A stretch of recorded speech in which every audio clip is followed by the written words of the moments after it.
Hello, this is Chef John from foodwishes.com with lasagna. That's right, I'm finally making lasagna. It's been requested so many times, and because it's such a popular Italian-American holiday tradition, I thought this would be the perfect time to do it. So for me, there are two keys to a great lasagna: a fantastic meat sauce and a great cheese filling. So first things first. So for the meat sauce, I'm going to take some Italian sausage and ground beef. We're going to put that over medium heat, and while it's browning, we're going to break it up into as small pieces as possible. While that's browning, I'm going to take some mushrooms and give them a really rough chop. Okay, don't worry about them all being the same size. Those are going to break down in the sauce anyway. So I'm going to add those to my browning meat. All right, go ahead and stir those in. I'm also going to add some salt, some black pepper, and some red chili flakes. Okay, so at this point, I want you to turn the heat to medium-high and cook it until the meat's browned and any liquid that came out of the mushrooms is evaporated. So you see this? The meat's browned and the bottom of the pan is pretty much dry. And at that point, we're going to add our prepared marinara sauce. Am I using homemade? Well, I'm not at liberty to say. But you can use just about anything here. Homemade, jarred sauce, as long as it's good quality, not a problem, right? You saw me add a splash of water there. If you're using jarred sauce, make sure you rinse the jars with water. And then we're going to bring that to a simmer, turn it down to low, and simmer for hours. How long exactly? I don't know.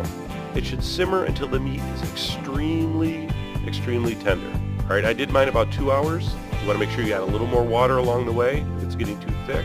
And once it's done and you're happy with the texture, turn it off, taste for salt and pepper, and set it aside.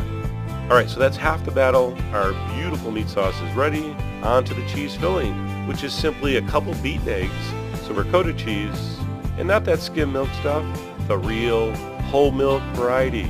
For this recipe, you just need the highest quality cheeses possible. Will people know? I don't care. I will know.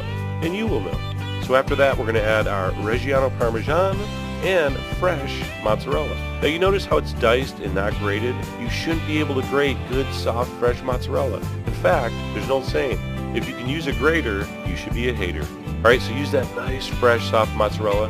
They have it in stores now. Use it.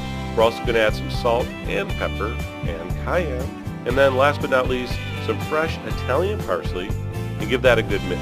So like I said earlier, if you have a great meat sauce and a really great cheese filling, you are going to have a fantastic lasagna. There's no way not to. So before we can assemble this, of course we have to boil 1 box, 1 pound lasagna noodles.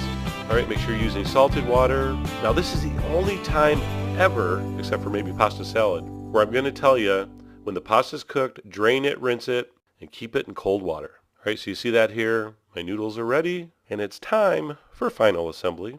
And yes, in case you're wondering, I have tried using the raw noodles, not boiling them first. I don't like that method.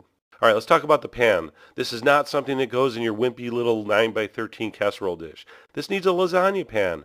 10 by 15 by like 3 inches deep is perfect. All right, so get yourself a nice lasagna pan.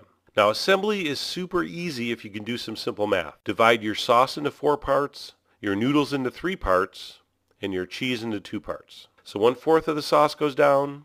On top of that, 1/3 of the noodles. All right, I had 18 noodles, so I used 6. Okay, so once the first third of the noodles are down, the base of our lasagna is done, and we're ready for the first half of the cheese mixture. All right, so divide that perfectly in half, spread that cheese mixture out onto the noodles, and then top with another portion of the meat sauce. All right, so once that's spread nice and even, we are going to take the second third of our noodles, place those over, and as long as it's covered, you're good. Don't worry about what it looks like. Don't worry if you got a couple broken ones. It's all good when it bakes. So the second layer of noodles are down. The last of the cheese mixture gets spread on there. I don't know about you, but I'm getting kind of excited. On top of the cheese, just like our last layer, goes the meat sauce. At this point, we're going to give it a little shake to settle it. And yes, the old tappa-tappa. And to finish this beauty off, the last of the noodles go over the top. You can see the end there. I just pieced together some of the smaller broken pieces. Doesn't matter. Relax. Once this cooks, it all looks fantastic. All right, over that goes the last fourth of the meat sauce. Spread that over. Make sure all the noodles are covered. I'm going to dot that with more fresh mozzarella. We're going to finish with some more grated Parmesan cheese. Cover it loosely with foil. I don't want the foil touching the cheese, but I do want it covered. I'm going to put it on a sheet pan in case I have any spillover. I'm going to put that in a 375 degree oven for 30 minutes. At that point, take off the foil.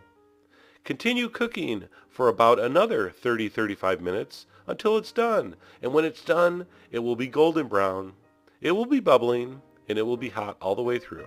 What a gorgeous, gorgeous lasagna, if I do say so myself. And I know you can't wait to tear into this, but let it sit for at least 20 minutes. It's just going to be too hot to enjoy unless you do. Alright, but after that, all bets are off. Cut it into nice squares. You'll get like 12 decent portions out of this, or like 9 huge ones.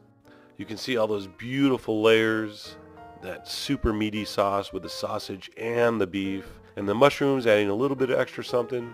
The beautiful cheeses, so delicious. So whether you're serving this for your Italian-American Christmas dinner or just any time, I hope you give this recipe a try. So go to the site, all the ingredients are there for the sauce, for the filling, for the whole thing. And as always, enjoy.